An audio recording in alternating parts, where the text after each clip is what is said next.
So, magandang umaga, hapon o gabi sa mga nanonood. Andito na naman uli kami para sa isang special episode para ito sa World Mental Health Month o Day, no? Sponsored by the Department of Health and Johnson & Johnson in partnership, of course, with Metropsych and Recoveryhub Philippines. So, nandito kami para i-discuss ang isang napakagandang topic. No? But bago ang lahat, paki-subscribe, paki-like, share, kasi marami na kaming mga videos na nandun. Pwede nyo yung tingnan. Ako si Dr. Flores, Fareda Flores. Dr. Bennett Ponyo. And Dr. Mai. And the doctors.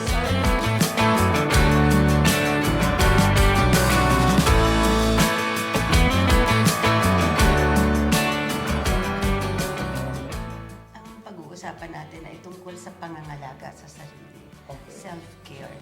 Pero pag pag-uusapan natin ng pangangalaga sa sarili, syempre pag-uusapan natin yung paano makakarating doon sa well-being na isinasali natin ang mindfulness at saka positive psychology. Oo, kasi hindi po pwedeng self-care na magsasamgyup ka lang no? Samgyup salamat o mag-exercise lang. Dapat may pinanggagalingan. Right. Okay.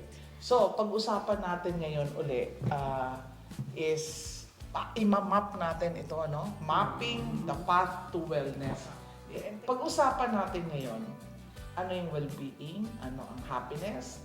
Pag-usapan natin yung PERMA, yung positive psychology. Medyo mag-i-introduce kami ng mindfulness, tapos ano yung relationship ng mindfulness to positive psychology, and then we talk about self-care or self-love. And then resilience, and matatapos kami, paano natin makukultivate yung happiness? Okay.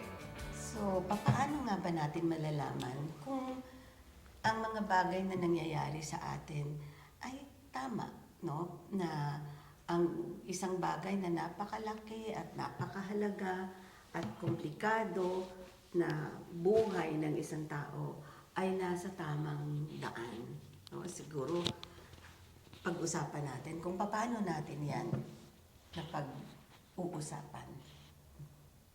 Parang yung sinasabi mo, Dr. Apons, yung since time ni Socrates, tagal na nun, no? they were talking about what a good life is. Ano ba yung good life na yan? Ano ibig sabihin pag sinabi, lahat yata ng tao hanggang ngayon, yun naman yung gusto, no? Ano ba yung components niyan? What is it that makes your life desirable? Or yung mataas yung quality of life? Kasi yung quality of life, minimeasure din yan lagi, di ba? So siguro yung isang answer dyan would be, yung feeling mo, yung life mo, you have a good life regardless of how others assess your life. Kasi minsan nakadepende yung mga thoughts natin sa yung valuation ng life natin sa kung ano yung sinasabi ng ibang tao. Dapat hindi ganon, di ba? So, siguro yung question for them would be, ang good life ba for you? Kagaya ng mga nakikita mo sa Instagram na nagbabakasyon, yung mga nagbabakasyon ka lagi, kumakain sa good restaurants, or good life for you ba would be a good job, being in a good school, having good grades, no? Or mabait kang tao, no? What is a good life? Or happiness. Ibig sabihin ba nun, pag masaya ka, happy ka? Minsan yung happiness, di mo rin alam kung maganda yung ano nun kung it's selfish or it's for others, di ba? Daming questions, Dr. Rafik. Pasa ko na sa'yo yan. O nga, ano ba itong happiness na to? Ano ba ito? So, happiness might be experienced differently at different times. Kunwari, a warm sense of contentment or an ecstatic joy. But definitely, happiness is about a pleasant feeling, no? Now, positive psychologists use the term happiness to refer to this subjective sense of well-being, which also requires a relative lack of negative feelings such as anger, sadness, fright, as well as the sense that your life is worthwhile. Okay? Alam niyo ba, no, na we inherit our level of happiness? Namamana yun. So pag ipinanganak ka sa medyo hindi masyadong happy na naging naka ano, no? So sabi nila, 50% we inherit happiness. 40% means you are in control of your happiness. Palagi ko kasi sinasabi, happiness is a choice, no? And 10% lang yung circumstances. So yung sinabi mo kanina, Dr. Amay, na good life ba yun? Nagpupunta ka sa mga restaurant, 10% lang pala yun. 40% within your control and 50% namamana mo. Okay? So, circumstances. Circumstances. Hindi mo Okay. sabihin yung mga nakapost sa Instagram, sa FB, and all that.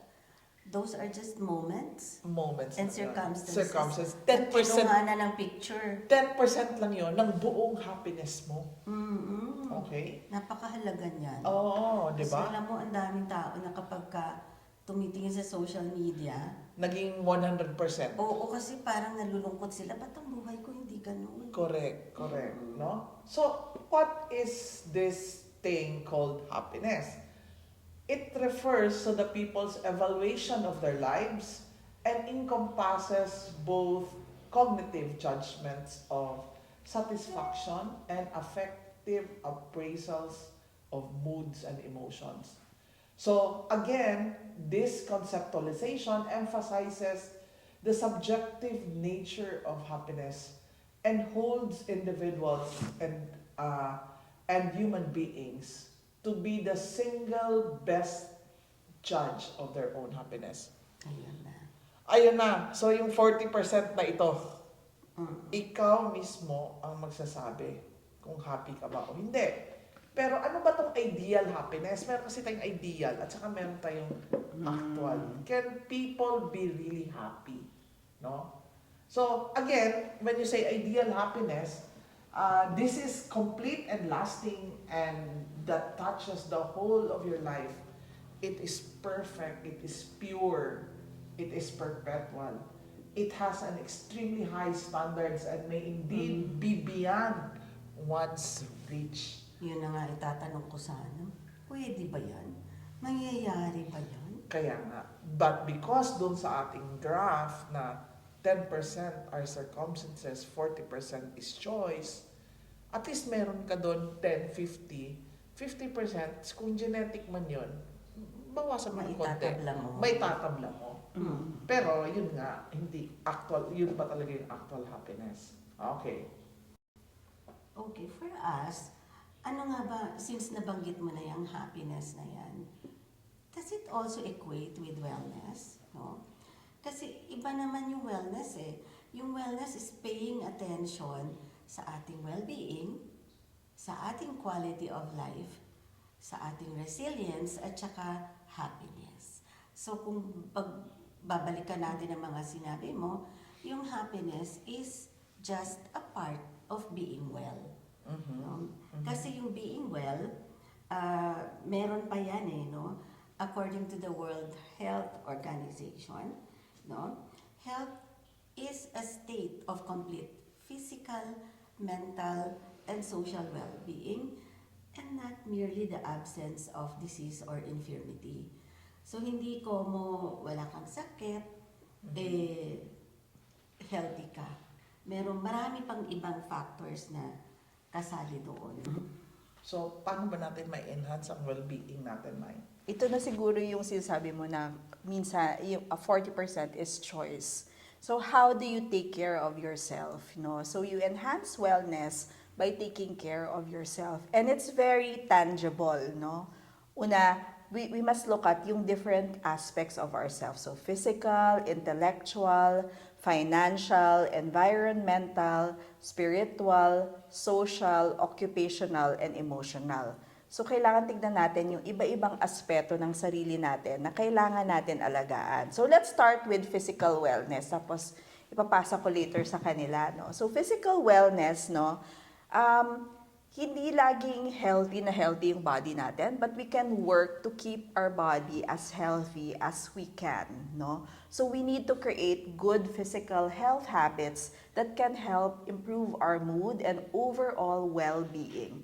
So anong pwede natin gawin? Ang pinaka-underrated dyan, exercise. Tamad na tamad tayo lagi, pero dapat laging we get proper exercise. And this can be even, 3 to 4 times a week. You just walk, no? Outside, 'di ba? You need to also create a healthy meal plan. So hindi yung mga diet, but you try to incorporate more less processed foods, more fruits and vegetables as much as you can, no? Start with little steps, no? Get a good amount of sleep. So sabi nila at least 7 hours of sleep is needed, no? And also ito, kayang-kaya nyo to. Avoid alcohol, cigarette smoking, and other drugs, no? Intellectual wellness, no? So keep the brain active and healthy throughout your life. And this is important, na kailangan lagi natin pinapatakbo. So kung yung body natin, in-exercise natin, yung mind din natin, kailangan active, no? And there are a number of activities that you can implement in your day to enhance your intellectual awareness. Huwag tayo laging sa screen, okay? Number 1, continued education. So kahit na, if you learn one skill a year, that would be good, diba? Or ang dami ng mga free courses in the internet, or just read, no? Look at, yung personal interests mo and try to develop it, like taking a class or a workshop, kahit yung mga siguro interest mo nung bata ka pa, you can take a class, no? And over Zoom, marami ng mga pwede ninyong masalihan na mga courses. Or do brain exercises like mga sudoku, your puzzles, no? There are some games that actually enhance yung cognitive performance, no? So maybe you can Google that. And ito, madaling-madali lang to. At home, talk to the people in your house, no? So regular conversations or just, connect with other people, no? Meron pa ba, Dr. Rafa? Okay, Kaya syempre, kayo. ito. Ikaw na to, ikaw to. Yes. Importante to, financial wellness. Naku, Diba? malulungkot ka talaga. Ang taas ng inflation, Dr. Rafa. Oo, Paano taas na ba yan? Alam mo, sabi nga nila, finances may be trickier to track the success of a person. Hindi nasusukat sa finances kasi. Sabi nila palagi, okay, pag may pera ka, naibibili mo yung gusto mo, and then what next? Masaya ka na ba? Masaya ka na ba? Hindi, does not mean, di ba? Now, financial situation is important and is something that needs to be considered, no? When you also discuss financial wellness. Sabi ko nga, hindi nga lahat. So, tatanungin mo sarili mo, does your work give you resources to do things you enjoy? Paano pag hindi naman? Hindi ka na masaya. Hindi ka na masaya. Look at and understand any credit card utang, no? That you may have, no? Kasi, nako talagang kakainin, no? Is work fulfilling? Na-fulfill ka pa ba? And, ito, importante dito. Please create a weekly and a monthly budget. Okay? Okay. Kailangan din ng environmental wellness. Like ngayon, sa shoutout ko na naman, ang aming sponsor ngayon sa aming location shoot, no, is of course, ang villa ni Dr. Raponio. Sa Tagaytay, pwede sila mag-Airbnb dito. Advertisement yan. For Advertisement. my financial wellness. For your financial wellness. Kasi kailangan nila ng environmental wellness, green living, no? Mag-recycle when possible and limit the water and power use, no? Get a change of scenery. Ito na yun, di ba? And then spend time outdoors, no? And have a healthy work and home environment that isn't conducive with stress. Hindi lang siya conducive, no? Okay. Bukod doon. Spiritual wellness din, of course, we need to look at yung beliefs natin, value system natin. So, hindi siya equated to being devoted to a religion. So anything that you believe in, the values that you believe in, you try to get involved with things organizations and communities that promote your beliefs. That can, deepen yung spirituality ninyo. Or you can also learn about other religions, other beliefs, no? And then also social wellness. Ano ba yung social wellness na yan? Being connected with others actually feels good. It's mood regulating, no? So try to keep in touch with friends and family. Kamustahin nyo sila, just drop by and message them. It's so easy to drop a message to people right now, no?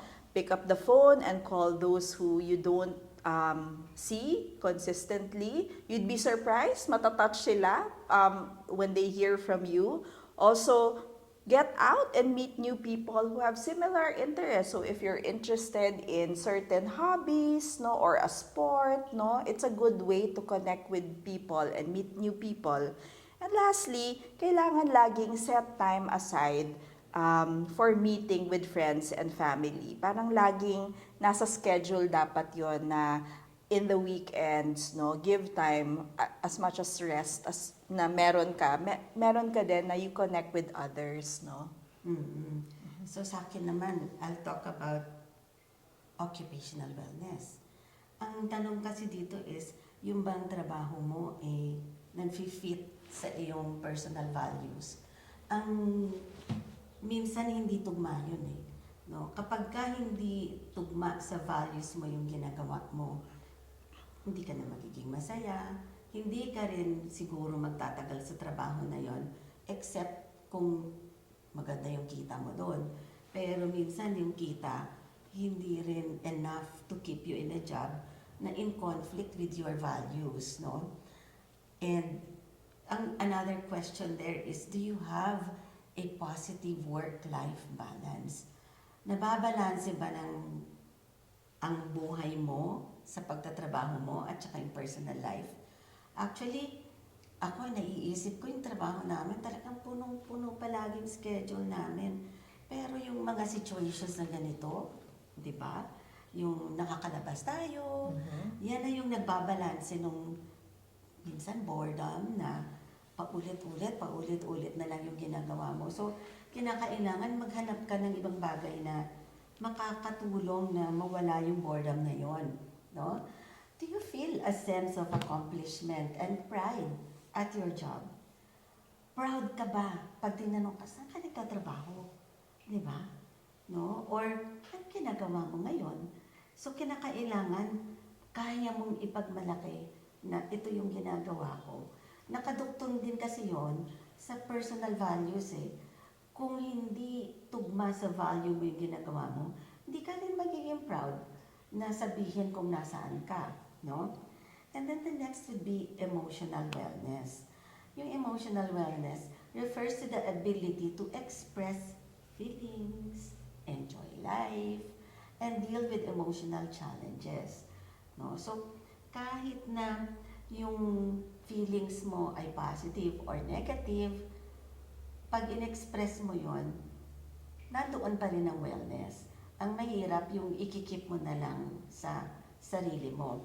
At saka, enjoy life. Kunin mo yung, ilang percent yun? 10%? Circumstance? Na circumstances. Kunin mo yun. Kasi, mahalaga yung 10% na yun, hindi pwedeng papayaan.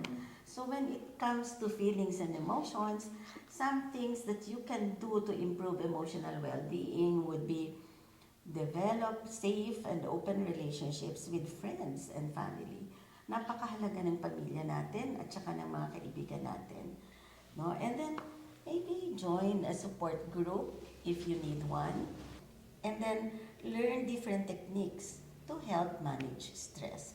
Yan, medyo complicated yung bagay na yan, yung pagmamanage ng stress natin kasi kung minsan naaabuso, no? Yung indulgence is not really good for managing stress kasi nasusobrahan. So, having talked about all these things na magiging dahilan para nourish natin ang ating wellness, nagpapaalala sa atin ng sinabi ni Carl Jung, no, noong 1958 pa to.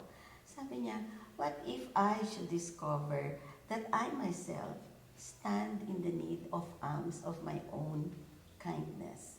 That I myself am the enemy who must be loved.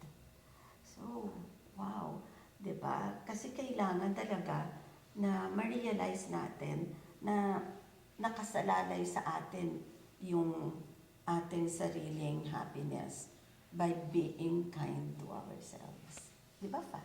And the most universal human need is the need to be loved. But love does not equate to happiness. It brings with it a whole host of misery, making, or problems, or negative uncertainty, and broken promises. So, hindi rin. Hindi rin. Kahit na meron ka ng love. So, does it mean ba na self-love is equals to self-care? Not necessarily. Kasi maraming walang self-love, Dr. Rafael. Pero nagsi-self-care. Oo. Ay, tinuturuan nila sarili nila to self-care. Okay. Diba? At saka, meron pa rin nakakatakot dyan. Yung self-love, pag nasobrahan, may tawag tayo doon. Indulgence. Indulgence na. Okay, And oo. minsan nagiging narcy. Oo. Kaya self-love is the balance between accepting yourself as you are while knowing you deserve better and then working towards it. Ano ibig sabihin nun? Anong i-question? The balance. Working towards it. Oo. I think yun yung important kasi yung Oo. iba parang laging frustrated na hindi nila sila marunong magmahal ng sarili nila. But they put their intention Oo. and they work towards it. It's a Oo. seed, no? Is the seed. So kailangan, Umpisahan lang. ang nakita ko, mas maganda kung mag-umpisa ka sa self-love para mas tuloy-tuloy ang self-care. Tama ba yan? Totoo yun. Okay, oo. So, ang self-love is parang to achieve a sense of peace through balance between mindset and action. Tama! Mindset, ang self-love. Action, ang self-care. Yes. Ang galing. Ang galing nitong author na to. Sino ba yan? King V. Good Vibes, Good Life. How self-love is the key to unlocking your greatness. Okay? So, yung balance between work and play, action and patience, spending and saving. So, doon ang papasok yung hindi siya indulgence, no? Laughter and seriousness, living and staying. Ang galing ng definition niya ng Self-love. Okay. Now, again, in addition, self-love is the active practice of accepting, caring for, and encouraging oneself. Diba? It's an all-encompassing practice of recognizing your self-worth, being kind and compassionate towards yourself, fostering your self-growth throughout the course of your life. Diba? Kaya nga, meron ng global shift ngayon, no? Yung mga tao, we actually question at pilit nating inuunawa kung ano nga ba talaga yung happiness, ano yung well-being, at ano naman yung good life. Tungkol saan ba ang lahat ng iyan sa ating buhay, no? And somehow, nagkaroon kami ng parang, okay, napakahalaga pala ng work ni Seligman na noong pa niyang ginawa noong 2011 pa sa kanyang libro na Elements of Wellbeing. Diyan kasi nag-umpisa ang positive psychology. Siya yung nagpa-umpisa ng movement na positive psychology na actually ngayon pa lang natin parang pinapahalagahan sa buhay natin. So pag pinag-usapan ng positive psychology, yung tinatawag nating PERMA. Ano yung PERMA na yun? It's just an acronym for P, positive emotions, E, engagement, R, relationship, positive relationships, and M, meaning and purpose, at saka A, accomplishments or achievements. So ito pag-uusapan natin to, no? May. Achievable kaya siya, no? So, simulan natin yung positive emotion. So, what that means is you focus on positive emotions more than smiling. So, hindi siya yung superficial na magiging positive ka lang, no? It is the ability to remain optimistic and view one's past, present, and future from a constructive perspective. So even if things are not going well for you, may ability ka to shift yung perspective mo and see the good in the things that are coming or are going on, no?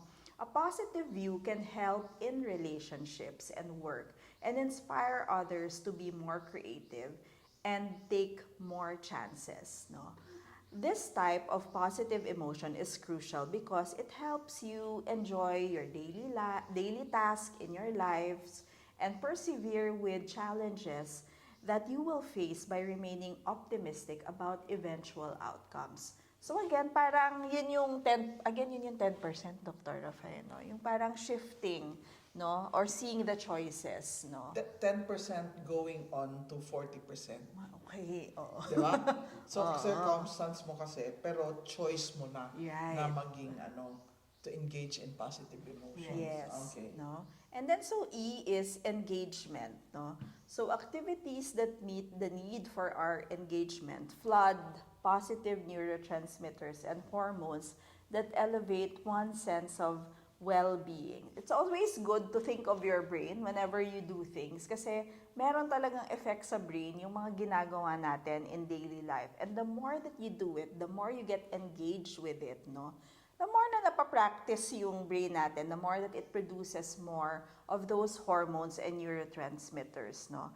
And this engagement helps us remain present as well as synthesize these activities where we can find calm, focus, and joy.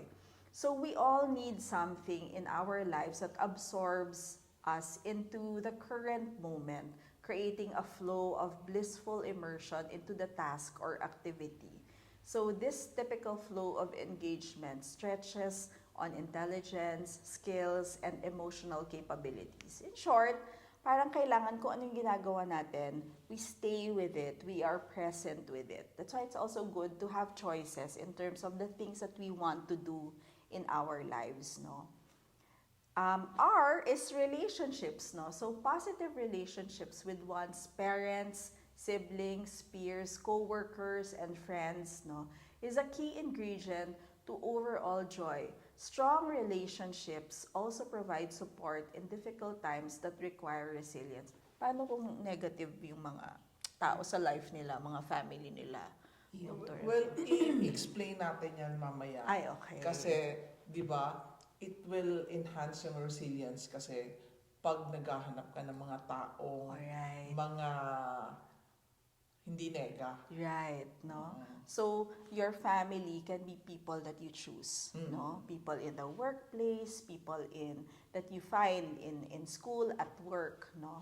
So, we need neurologically to know that we belong to a group, no? It helps us feel safe and valued and this has been proven for millions of years. So, take care of your relationship. And then, meaning, no? So, M is for meaning, no? Having an answer to why we are here on earth. I think that is always, ano ang purpose ko in life? Lagi yun yung question, eternal question of, all our lives, no? This is a key ingredient that can drive us towards fulfillment, no? So some find yung answer to this in religion and spirituality, but it can also be in things that you already have. Kasi sometimes we neglect, no? Yung mga nandito na sa atin, like raising our children, no? There's meaning in your role as a mother, as a wife, or husband, son, no? Or volunteering for a greater cause if you're part of any organization, environmental, or any charitable organizations, or maybe just being able to express yourself creativity. Hindi kailangan grand ang meaning ng life, no?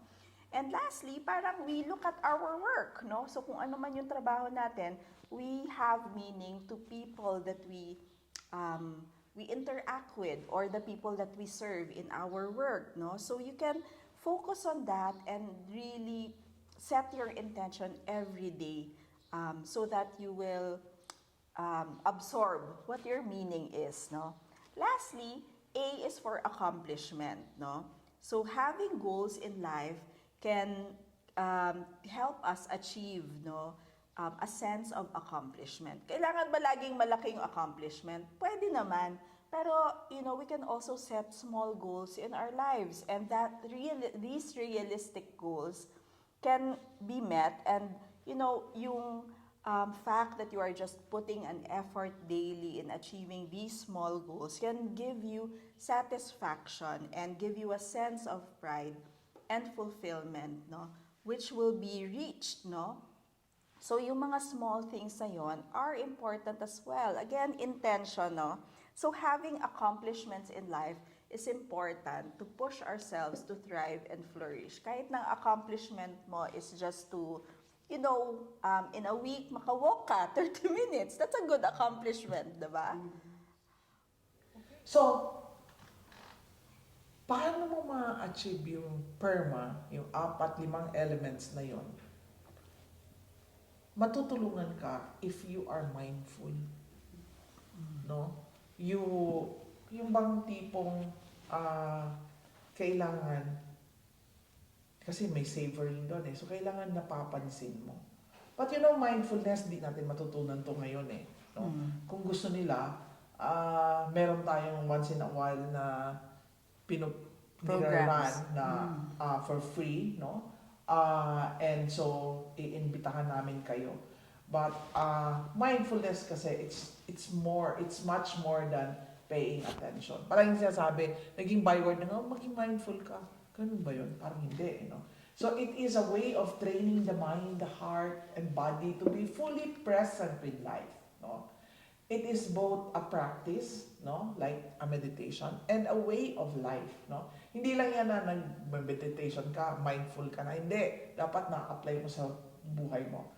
And fundamentally, it is a way of relating to all experience, be it positive or negative and neutral, but this time with kindness, openness, and receptivity. Okay? Now, mindfulness is an awareness that arises through paying attention on purpose, no? In the present moment, non-judgmentally, according to John Kabat-Zinn. Siya talaga yung nag-revolutionize ng mindfulness, Yes. no? So, it is in the service of self-understanding and wisdom. Okay? So, paano ba nagpa-practice ng mindfulness? Meron tayong mga formal practices and informal practices. So, formal practices are the times that we allocate to a structured practices such as in a sitting meditation, no, body scan meditation, or other forms of systematic training, no? And when you say informal practice, no, it describes our efforts to transfer the skills acquired through formal practice to the moments and events in our everyday lives. Like, maghuhugas ka ng pinggan, no? You put all your attention, no? Makikinig ka ng music, no? Laalaga ka ng fur baby natin, no? Na hindi mindful kasi bumababa, no? Kaya, alam mo, hindi ka rin mindful sa kanyang pangangailangan. Kasi tingin ko nasisilaw siya sa mga ilaw. Baka nga. Oo. Kaya nakapikit na lang yung isipan. So, mindfulness is not about getting relaxed. So, mas mindful si Luca. Right. Diba? Kasi hindi naman siya nagpapaka-relax or achieving a particular state na I'm at peace with the world. Hindi ganon. Rather, mindfulness refers to being present to what is happening in the unfolding moment-to-moment experience without preconceptions or judgment. Okay. So, there are actually 7 great benefits of mindfulness in positive psychology. When you say when you are mindful of your thoughts and emotion, it promotes well-being. Okay? Being mindful can improve your working memory. Mindfulness acts as a buffer against depressive symptoms associated with discrimination, with stress, and what have you. Mindfulness can help you make better use of your strength. Mindfulness practice can raise your happiness set point. Mindfulness can make you more resilient, and it shrinks the stress region of your brain. Okay. So, pag nagawa nila yon, they can develop more resilience. No? So, ano ba yung resilience na yan? It is the capacity to respond to pressures and tragedies quickly, adaptively, and effectively. So, pag may nangyari sa'yo, magbabounce back ka. So, hindi kasi tayo exempt sa stressors, sa losses, sa problema in life. But if you can adapt quickly, no? Or kahit hindi masyadong quick, but you can adapt later on, then you have a sense of resilience, no? So, being able to adapt our coping to specific challenge is the skill that allows us to find our footing when we're thrown off balance by an unknown, by something that it's unknown, by stress, or by trauma. Responding flexibly can carry us through the ups and downs of our days. No, so that's. So, paano natin sa self-care ang resilience? If you practice more self-care, your ability to be more resilient also increases.